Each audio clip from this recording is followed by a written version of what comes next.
آج کا مضمون ہے فرشتوں کا پیغام، اور یکایک اس فرشتہ کے ساتھ آسمانی لشکر کی ایک گروہ خدا کی حمد کرتی اور یہ کہتی ظاہر ہوئی کہ عالم بالا پر خدا کی تمجید ہو، اور زمین پر ان آدمیوں میں جن سے وہ راضی ہے صلح۔ لوکا 2 باب اس کی 13 اور 14 آیت۔ مسیح میں میرے پیارے بہن بھائیوں، ہم جانتے ہیں کہ خدا کا اطمینان ان پر ہوگا جن سے خدا راضی ہے، لہٰذا آئیے ہم ہدیے اور نذرانے پیش کر کے خدا کا شکر ادا کریں، ضرورت مندوں کی مدد کر کے خدا کا جلال ظاہر کریں اور اس کی نظروں میں مقبول ٹھہریں۔ اس رات جب یسوع پیدا ہوا اور ایک فرشتہ بیت لحم کے قریب چرواہوں پر ظاہر ہوا، فرشتہ نے نجات دہندہ کی پیدائش کی بشارت دی۔ آسمانی لشکر انگنت فرشتے جنہوں نے اس واقعہ کے اثرات بیان کیے۔ عزیز بھائیوں، کرسمس کے دن مسیح کی پیدائش پر غور کرنے کا وقت ہے۔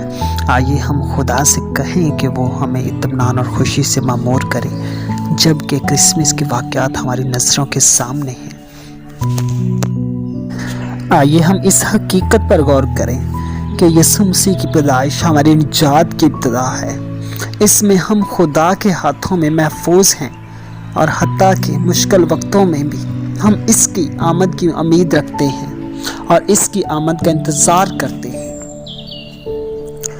جب کبھی ہم خدا کی رہنمائی کے ہاتھ کو محسوس کریں تو یہ ہمارے لیے اچھا ہے کہ ہم اس کی طرف دیکھیں اور یہ کہیں عالم بالا پر خدا کی تمجید ہو۔ عزیز بہن بھائیوں، ہم خدا کی تعظیم کر سکتے ہیں۔ ہر بات کے لیے شکر گزاری کرنے سے لازم ہے کہ یہ دل سے نکلے۔ خدا یسوع نے کہا، یہ امت زبان سے تو میری عزت کرتی ہے مگر ان کا دل مجھ سے دور ہے۔ متی 15 باب اس کی 8 آیت۔ حوالہ دیکھیں یسایہ 29 باب اس کی 13 آیت۔ بس خداوند فرماتا ہے، چونکہ یہ لوگ زبان سے میری نزدیکی چاہتے ہیں اور ہونٹوں سے میری تعظیم کرتے ہیں، لیکن ان کے دل مجھ سے دور ہیں، کیونکہ میرا خوف جو ان کو ہوا فقط آدمیوں کی تعلیم سننے سے ہوا۔ ہدیہ دے کر سلیمان کی مثال کی کتاب میں ہم پڑھتے ہیں، اپنے مال سے اور اپنی ساری پیداوار کے پہلے پھلوں سے خداوند کی تعظیم کر۔ مثال 3 باب 9 آیت۔ ضرورت مندوں کے ساتھ بھلائی کر کے، یہ بھی ہم سلیمان کی مثال میں پڑھ سکتے ہیں۔ حوالہ دیکھیں مثال 14 باب اس کی 31 آیت۔ مسکین پر ظلم کرنے والا اس کے خالق کی اہانت کرتا ہے، لیکن اس کی تعظیم کرنے والا محتاجوں پر رحم کرتا ہے۔ بھائیو، جب کبھی ہم محبت کے ساتھ قریب غربا کی طرف متوجہ ہوتے ہیں تو ہم خدا کو جلال دیتے ہیں۔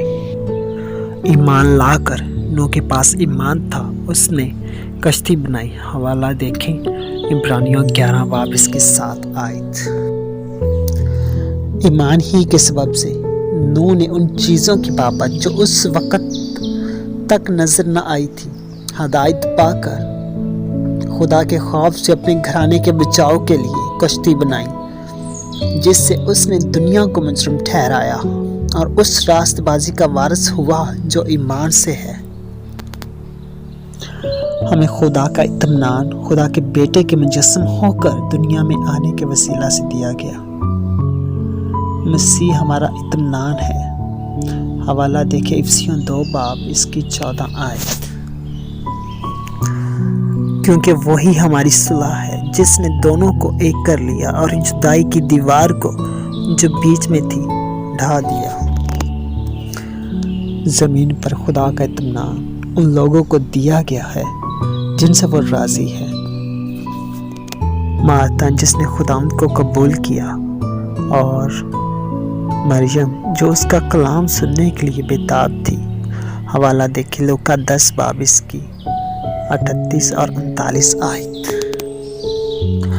پھر جب جا رہے تھے تو وہ ایک گاؤں میں داخل ہوا، اور مارتھا نام ایک عورت نے اسے اپنے گھر میں اتارا، اور مریم نام اس کی ایک بہن تھی، وہ یسوع کے پاؤں کے پاس بیٹھ کر اس کا کلام سن رہی تھی۔ خداوند کو قبول کرتے ہیں اور اس کی قربت کو تلاش کرتے ہیں، خدا ان سے راضی ہوتا ہے۔ وہ شاگرد جنہوں نے خداوند کی پیروی کی، خدا ان سے راضی ہوتا ہے۔ بھائیو، اگر ہم اپنے سارے دل سے خداوند کی پیروی کریں گے تو خدا ہم سے راضی ہوگا۔ جو خداوند کے لیے لڑتے ہیں، پالوس رسول ایسا ہی ایک جنگجو تھا۔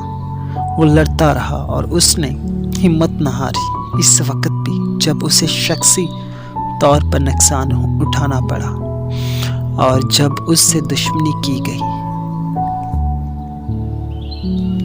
پیارے بہن بھائیوں، آئیے ہم خدا سے کہیں کہ وہ ہمیں کرسمس کی برکت دے، ایسی کہ ہم خوشی کے ساتھ اپنے سارے دل سے اسے جلال دیں کہ ہم وہ لوگ ہیں جن پر خدا کی خوشنودی قائم رہتی ہے، اور کاش کہ مسیح کا اطمینان ہمارے باطن میں سکونت کرے۔ عزیزو، ہم شکر گزاری کر کے، ہدیہ دے کر اور غریبوں اور ضرورت مندوں کی مدد کر کے خدا کو جلال دیتے ہیں۔ الہی اطمینان ان سب پر ہوگا جن سے خدا راضی ہے، جن سے خدا راضی ہے۔